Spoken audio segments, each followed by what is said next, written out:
Digging Up Ancient Aliens. This is the podcast where we examine strange claims about alternative history and ancient aliens in popular media. Do their claims hold water to an archaeologist, or are there better explanations out there? We are now on episode 45. I am Fredrik, your guide into the world of pseudo-archaeology. This time we're having a special episode dealing with only one site, actually, the site of Pumapunku. Fascinating thing about Pumapunku. A complex located in Tiahuanacu in modern Bolivia. The site is known for its marvelous stones, some shaped like giant letter H's. Of course, the alien proponents claim aliens built these as a landing zone or something. We will look into the claims and figure out what's really going on at this location. A quick little promotion here in the intro. I will speak at Skeptic Camp on the 22nd of September in Manchester, UK. It's part of the QED event this weekend. If you attend, make sure to say hi and listen to the talks. Remember that you find sources, resources, and reading suggestions on our website, diggingupancientaliens.com. You can find contact info there if you notice any mistakes or have any suggestions. If you like the podcast, I would appreciate if you left one of those fancy 5-star reviews that I heard so much about. Now that we have finished our preparation, let's dig into the episode.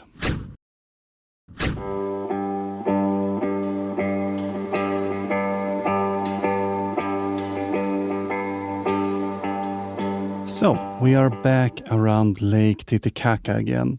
How about we start with the ancient alien description of the site? These are the mysterious ruins of Pumapunku, nearly 13,000 feet in the Altiplano of Bolivia. What you have here are massive blocks of granite scattered like some kids' toy blocks around the site. It's like some giant cataclysm just wiped out this entire area. Archaeologists are baffled by what Pumapunku was, how it looked, and what the purpose of this enormous structure would have been. Right, let's start with what Pumapunku is, because there seemed to be some confusion about this among the ancient alien theorists. Pumapunku could maybe better be described as a temple complex.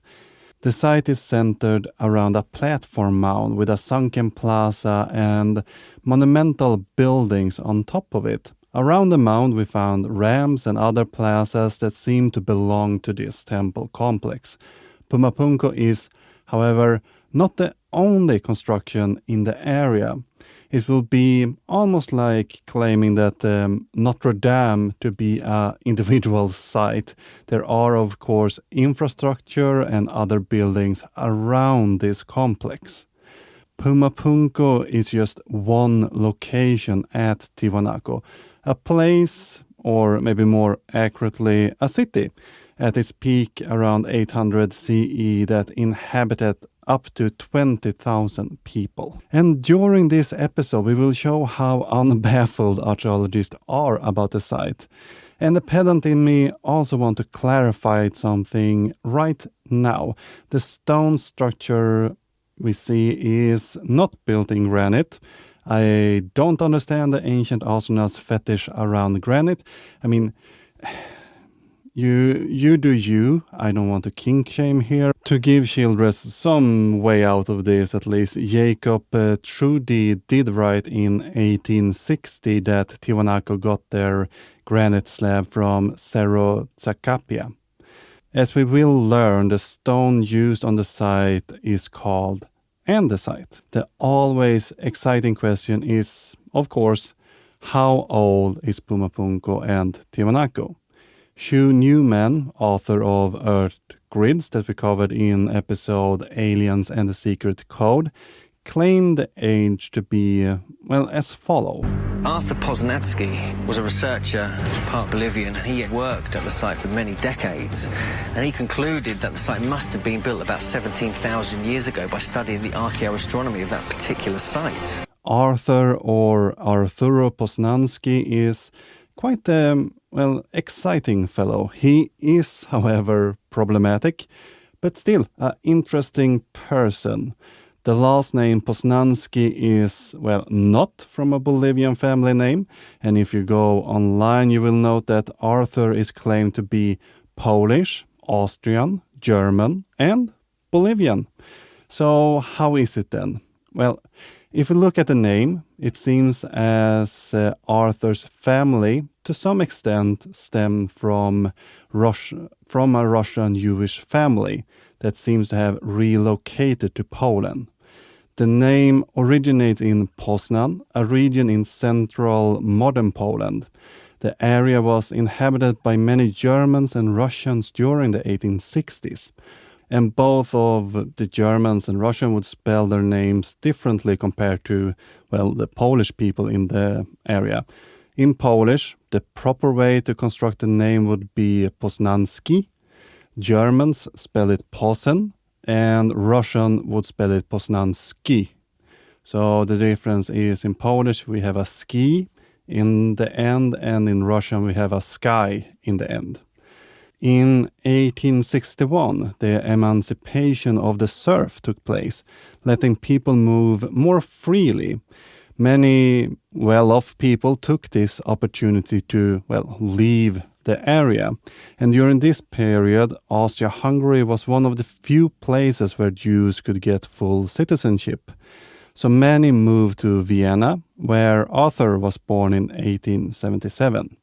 But we should note that Arthur grew up and lived in Germany, where his family owned several factories. They spoke German, he got all his education in German, he always preferred German and Austrian scholars, ID and equipment. However, he went on to spend most of his life in Bolivia, where he got a citizenship as Arturo Poznański. So Arthur was not part Bolivian, but he later did adopt the citizenship, while not necessarily the Bolivian culture. In fact, he referred to the indigenous people as animalistic half-breeds. And Poznański's racism grew as time passed and culminated in his work, What is Race?, where he divided different people into superior and inferior. Germany ranked with Japan, while Russia and China were ranked quite low on Poznański's scale. Based on his Jewish heritage, it is not strange that Arthur strongly criticized Germany's political appropriation of race and argued that Jews and Aryans were not races, and he often came to defend the Jewish community. I think these are two things worth mentioning in this discussion. While Poznański was educated, he had no archaeology, anthropology, or history background. His experience seemed to have been that of a naval engineer and, businessman, something that becomes quite clear in his work. While Poznański did a lot of important work at Tiahuanaco, it was mainly by documenting the structures, art and gateways that he made his biggest contribution to the field. However, Arthur's own theories about the site is, crankish is maybe the most proper word to use here. He suggested that Tiahuanaco was first located by the coast and later, due to tectonic movement, pushed the area to become part of the Altiplano Plains. And the reason why Arthur wanted Tiahuanaco to be by the coast was it would fit the idea of how settlement raising grew during the time. And Poznański did often claim that Tiahuanaco was about 12,000 years old. But to Newman's credit, he also mentioned it could be as old as 17,000 BCE. How did Poznański arrive at this date then? Well, this was well before the invention of C14, so Poznański relied on astronomy. Arthur went on to receive funding from Germany to set up an observatory in Bolivia in 1926, and then just went out and tried to, find alignments that he felt was important for the site.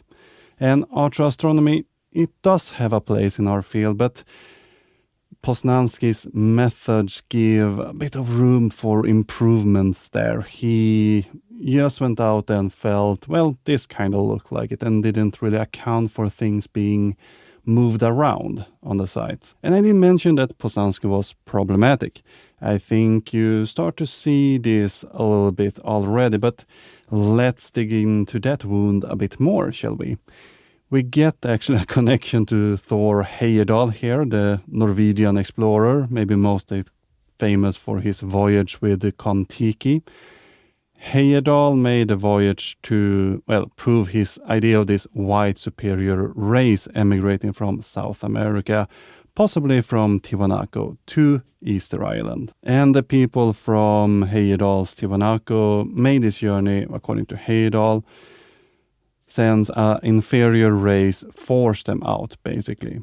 And I find it likely that part of this idea stems from Poznański. And Poznański described Tiahuanaco's history with two separate races, one inferior and one superior. And these races was based on craniometry, eugenics, and, the physical anthropology idea of the time. The theory culminated in the 1937 work, Anthropology and Sociology of Inter-Andean and Neighboring Races, where he expanded on the scientific races that result in the book What is Race that he published in 1943. The idea received criticisms already then, most notably maybe by Juan Comas, while Heyerdahl don't cite the later two work in his 1952 book American Indians in the Pacific. It would be strange if these ideas did not influence him. Heyerdahl did rely on much of Poznański's other work, and, their ideas are eerily similar in the end. But if Poznański's date is not accurate, now what is the truth then? And this is often more complicated than what most shows like this portray it. Let us start at the beginning, shall we? When do we begin to see the first settlements around Lake Titicaca? And while people have lived in the area for a very long time, it's important to note that the shift from mobile groups to sedimentary areas were not based solely on agriculture.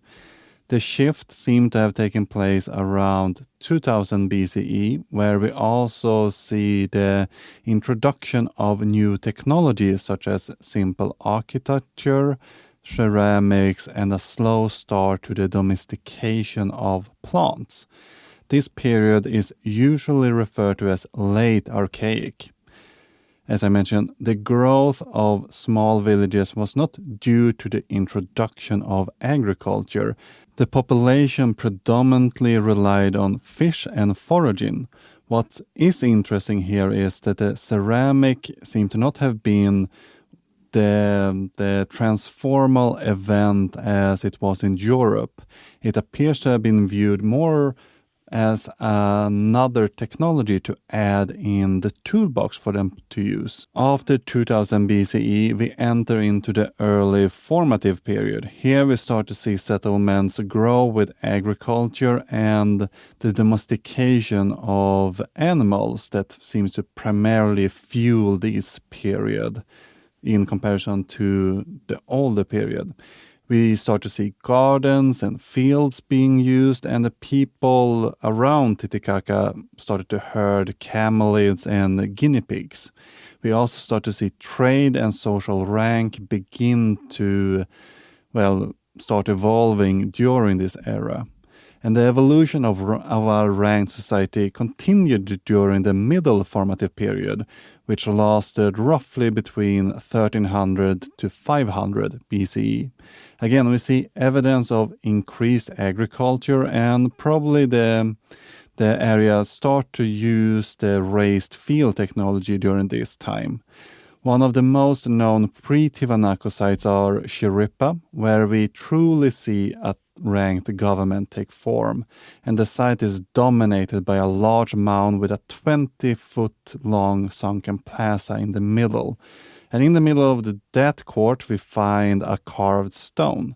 And the residential houses, or, well, the upper-class residential houses, contain beautiful decorations such as painted walls, carved niches, and a very interesting yellow brick floor. In the later part of this middle formative period, we find the earliest construction of Tiahuanaco.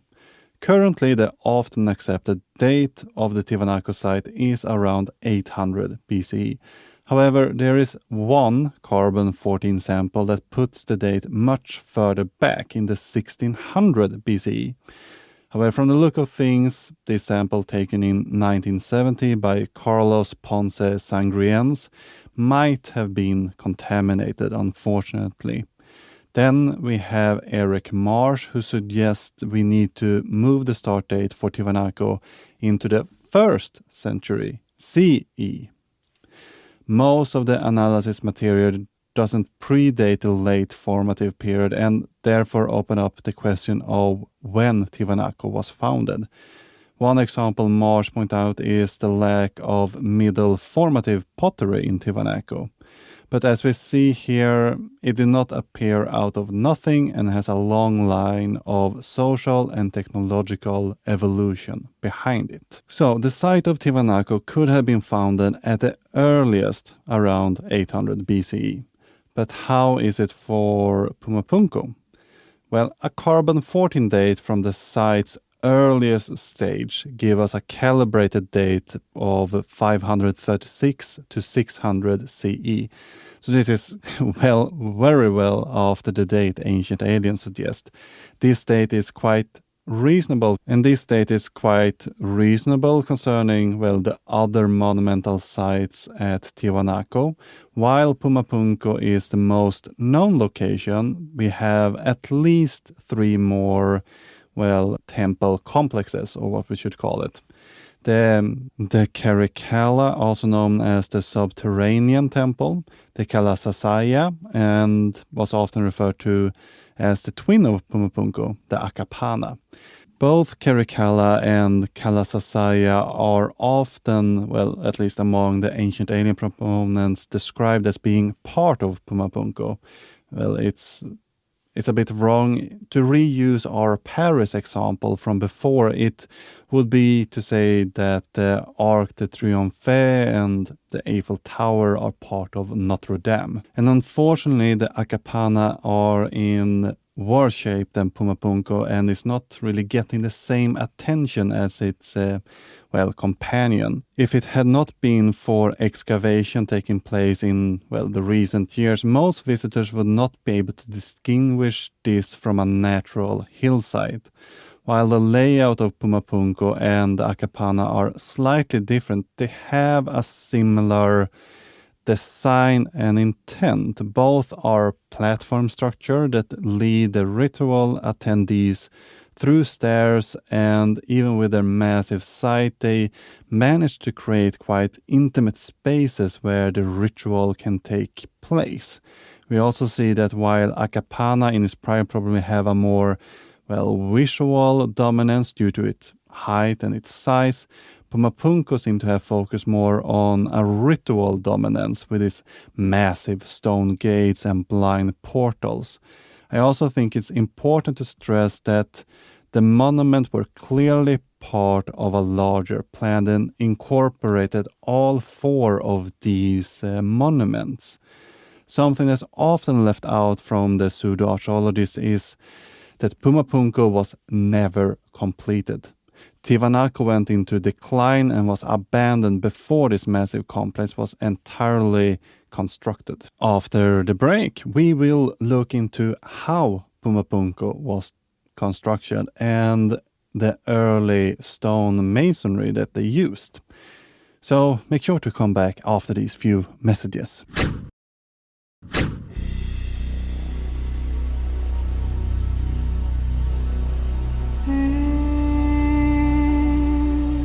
Welcome back. So now we know a bit more about the site, its history, some of the previous work that's been done, and well, all great stuff, and we have a bit more on our feet. So let's see what the ancient theorists have for us now.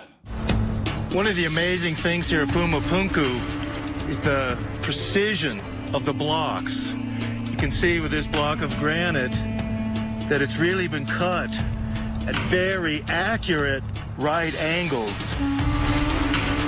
Not only do these granite blocks have precision corners, but they also have these difficult drill holes that are going right through the rock. So in this clip, we see children walking around with a set square and accidentally showing that the blocks aren't at the right angles. They did not have to put this in the episode. They could have filmed it from a different angle, but they didn't. And I'm very grateful for this. Again, it's not granite, it's andesite and red sandstone. But they do ask a valid question. How were the stone cut and dressed? And Georgios Tsoukalos and Christopher Dunn offer, well, a bit of a logical fallacy and a horrific experiment here. You've got vitrification on the laser cut side, and then of course you've got circular tool marks on the side cut with the diamond saw, and then whatever tool they used to cut the ancient surface must have been a different method. Now, do you think it's possible that some type of a diamond precision tool was used on the old surface, but because it was such a long time ago, that over time the surface became a bit more rough, and we're talking 10 or even 15,000 years ago? That is a reasonable speculation. I think we have to start examining a little more sophisticated tools that no longer exist.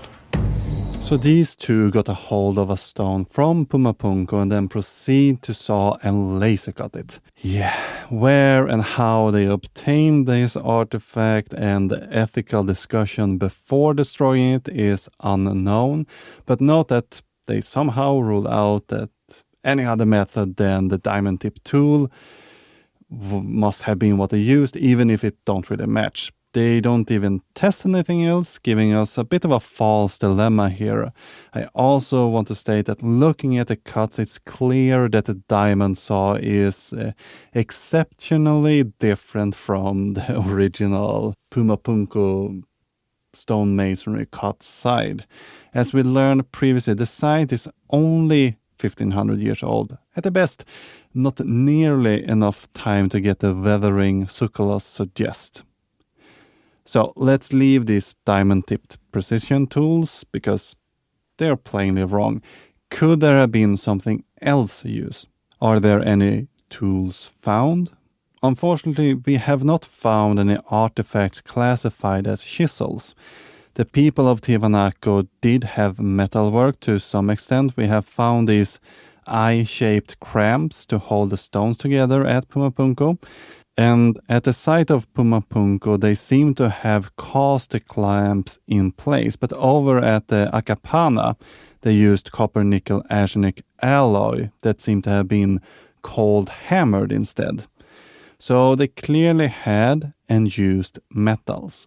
So why don't we find metal chisels at Tiahuanaco? One answer could be that they, didn't use chisels of metals. We have previously talked about experimental archaeologist Dennis Stock. While mainly dealing with Egyptian archaeology, Stock's idea can, of course, be implemented here too. Stocks did experiments to determine how the Egyptians got those excellent cuts. On granite, diorite, and even harder limestone, copper and bronze tools are quickly damaged. Even modern steel require frequent and severe sharpening. Stocks then started to experiment instead with flint chisels. And with these tools, he got results much closer to the Egyptian work. So from the evidence we have in front of us, when the builders of Tiahuanaco started to extract the stone, they seem to have used the hammerstone. And this is based on the pit scars and patterns of thurs, cups and pans that we find on stones still raw at the quarries, and also on the stones dragged to the site that was ready to be quartered into smaller blocks. Jean-Pierre Protzen, who have done a tremendous work on Andean stonework, described this back in 1993. And one hammerstone of hematite with scars of use has been found, unfortunately out of context, but it still gives us an idea on what they could have used. There are also scattered across Tiahuanaco quartzite cobbles that could have been, back in the day, part of great hammerstones. Stella Nair and Protzen tried to find out what method could have been used for example, the H block and other intricate carvings that we find at Pumapunku. And armed with the previous research and with Stock's experiments in mind, they tried to find first a suitable material to test their theory on. And the Tiahuanaco used the finest andesite stone for the most exquisite work. And andesite usually have around 5.5 to 6 on the Mohs scale. And this measures, the hardness of a rock. The team says that ideally they would have used Tiahuanaco stones, but for apparent reasons, they selected a suitable substitute, a rhyolite stone. As for chisels, they had a couple of options. So they added, according to Nair, flint, agate and jasper, obsidian, grey-wackel, quartzite and hematite. So first of all, they tried to figure out how you could get this plain surface on the stones that we see at Tiahuanaco. And Protzen used, and this is a quote, repeated and systematic use of the straight edge, such that he repeatedly moved the straight edge in concentric circles around several fixed points. He could obtain a flat planar surface while hammering. And while it's possible that Tiahuanaco builders used a straight edge, they could also use another tool too. In Egypt, for example, they used a tool called a boning rod, and it was 3 rods on a string, and they used this to get these very flat, nice surfaces. The Greeks, in turn, used something called a surface plate, and they used that to get these really, and I mean extremely close fit on the column drums that they used in their pillars. So again, we have several different ways to achieve a flat surface, but we're not entirely sure what the Tiahuanaco constructor used, but not laser, at least. And when they start to cut these intricate shape, Nair realized during the experimentation that depending on whether the form cut was exterior or interior, 2-plane or 3-plane, different tools out of different stone was more suitable depending on what they wanted to achieve. With, this is a quote again, jasper and then finer flint and obsidian blades, Nair was able to work within 0.5 millimeter of the final line. The nice incisions in the internal edges were done with microblades of obsidian and flint, and to get these delicate, smooth look of Tiahuanaco masonry, some polishing and cleanup was needed. After the work was done, tool marks were often visible, and these were removed by polishing the stone with obsidian. So the question to what did the builders of Tiahuanaco use, did have more answers than lasers and diamond tip saw blades. While the tools used have not been thoroughly found yet, this experiment gives us a remarkable insight into how the builders could have done it. It also proves that humans can be more creative when thinking outside the box. I believe it also shows that ancient alien proponents lack a bit of imagination. Since we use power tools today, they must have used them in the past. It's a quite lazy reasoning, to be honest. But could there be something else? Something proving that the Tiahuanaco had contact with aliens, or at least with the Sumerians? Well, stay until after these few messages and you will find out. I'm just going to pause the episode here and thank you, my dear listener, for tuning in. It's great having you here exploring the world of pseudoscience with me. If you want to support the cause of educating people and combating pseudoscience, I'd like if you become a Patreon or a paid subscriber of the show. For as little as $2.50 per episode, which is less than what the Loch Ness Monster asked for, you will help me continue producing high-quality content and gain access to a treasure trove of exclusive bonus material. Imagine the benefits of becoming a paid subscriber, where you will gain VIP access to our exclusive pseudoscientific book club. You will have the opportunity to hear me read and discuss the works of our favorite on-screen experts for you. To sign up and become a paid subscriber, simply head over to diggingupancientaliens.com/support.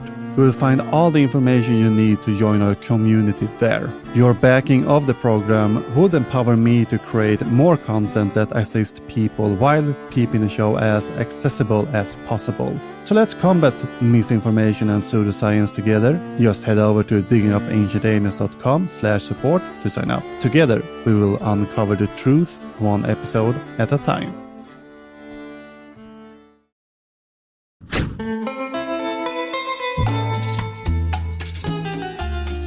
Welcome back. So, could there be evidence of contact between Sumer and Tiahuanaco? I doubt it, but let's look at the ancient alien claim, as we usually do. This is perhaps one of the most important archaeological artifacts ever discovered at Tiahuanaco or Pumapunku. This is the famous Fuente Magna bowl discovered near Tiahuanaco. It's a ceramic bowl, and it has written on it Sumerian cuneiform plus Proto-Sumerian hieroglyphic script. This script is coming from circa 3000 BC. It draws a direct connection between the ancient Sumerians and Tiahuanacu and Pumapunku. So the first issue here is, as Childress states, Sumer was a thing around 3000 BCE. We know that Tiahuanaco did not exist until the absolute earliest date, 800 BCE.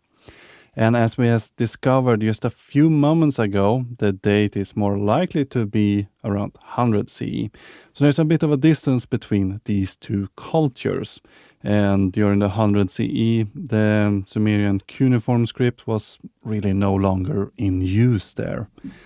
The second issue is that the artifact was not found by an archaeologist, and to be honest, we don't really know exactly where or when it was found.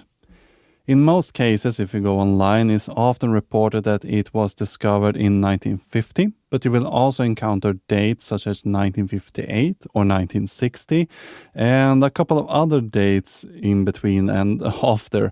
The discovery is supposed to have been done by a local farmer at the capitalized Shua hacienda. As this would be some sort of acronym, it is not. And this farm is thought to have been owned by a Magna family. Now there is a location called Shua, and there seem to be haciendas at the site, and it's located north of Lake Titicaca. And Keith Fitzpatrick points out that two pseudoscience believers set out to try to find this Magna family, or the owners of the hacienda, or some person connected with this artifact. And by going around showing pictures of the bowl, they encountered a man who recognized it. Now this man is only known as Maximilian, and he is not provided with any last name, and he called the bowl when asked by these well, let's call them researchers, El Plato de Juanjo, since he had used it as a feeding tray for pigs before giving it to the museum. And we know at one point or another, the bowl ended up in, the arms of Max Portugal Zamora, who did publish an article about the bowl in 1975 in the magazine Hoy, Supplemento LP 6-7. But the idea that this had Sumerian writing didn't arise until Mario Montaño Aragon published an article in 79 about this. So the origin of the bowl is quite murky. We don't know where or when the bowl was really found. We don't know what it looked like when it was found. And some sites claim the bowl was restored at one point, while some don't. We don't know maybe who found it. There's one man called Maximilian who claimed that he found it, but the interview took place at least 40 years after the fact. So there's a forest of red flags going up here. Now, the origin might be shady, but does it have Sumerian or Sumerian proto-writing on it then? Much of the translations and interest in the bowl seem to originate with Hugh Bernard Fox and Clyde Ahmad Winter, while Fox claimed it to be Phoenician. Winters, who is an Afrocentric scholar, who, for example, claimed that the Olmec came from Africa, declare it to be Sumerian or Proto-Sumerian. And we often encounter Winter's supposed translation online. But Fox and Winter's supposed translation are, well, at best wrong. And Carl Fagan have done a great job comparing Clyde Winter's suggested translation to, well, the real Sumerian signs. And he noted that almost all suggested transliteration don't match what the known Sumerian alphabet suggests that they would. And some characters don't even exist, and in those cases, Clyde Winters has just declared them Proto-Sumerian and translated them anyway. Fagan points out that the wedges are pointing in almost all cases in the wrong direction. The signs seem to rotate randomly while keeping its, transliterated meaning, and it seemed to have been written by someone who might have seen Sumerian at one point or another, but when they sat down to create this writing on the bowl, they didn't have the writing in front of them and were working out of pure memory, so to say. So let's see how Clyde Winter suggests that the transliteration of the bow is. Tirkur, kur, nia, pa en ash, satur, si esh, papa, jeluta, miduluta, barnu ash, tien.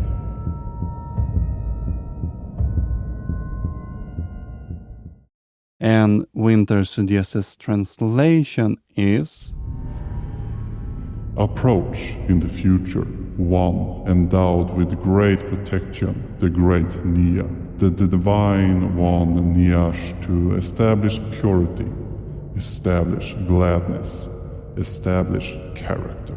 Use these telemans to spout, O diviner, the unique advice at the temple, the righteous shrine. Anoint this shrine, anoint this shrine. The leader takes an oath to establish purity, a favorable oracle to establish character. O leader of the cult, open up a unique light for all who wish for a noble life. And neither the transliteration or the translation make much sense. Well, there is Tiahuanaco art on the bowl, but the Sumerian script is, quite nonsensical. And the translation is, more or less the same. It means nothing and has really nothing to do with Sumerian ideas or, well, writing in general. So what we have is a fake and not a very good one either. And on that shocking news, I will leave you for this time. But I hope to see you next time too. And please say hi if you visit QED on the 22nd to the 24th of September 2023. I will be in appearance. Until then, please spread the word by leaving a positive review on platforms like iTunes, Spotify, or even better, among your fellow trench dwellers. For more information about me and my podcast, check out diggingupancientaliens.com. You will find an extensive list of sources and resources and reading recommendation for those eager to expand their knowledge on the subject matter on the episode page. You also find me on most social media sites, and if you have comments, corrections, suggestions, or you're hankering to write that email in all caps, you find my contact info on the website. Sandra Martelor created the intro music, and our outro is by the band called Trallskruv, who sings their song Tin Foil Hat or Foliehatt.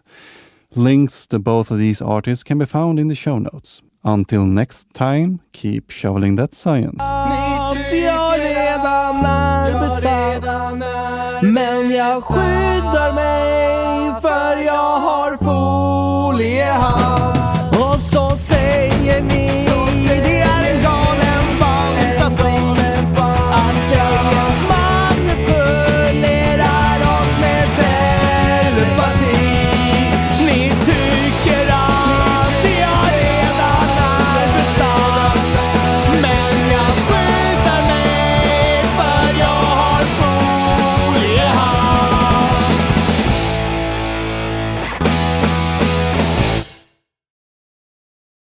Thank you for tuning in and listening to this episode. Remember that we have a subscription going on. You can become a patron or other subscriber for as little as $2.50 per episode. Go to diggingupancientaliens.com/support. That is, go to diggingupancientaliens.com/support to read more information and sign up right there.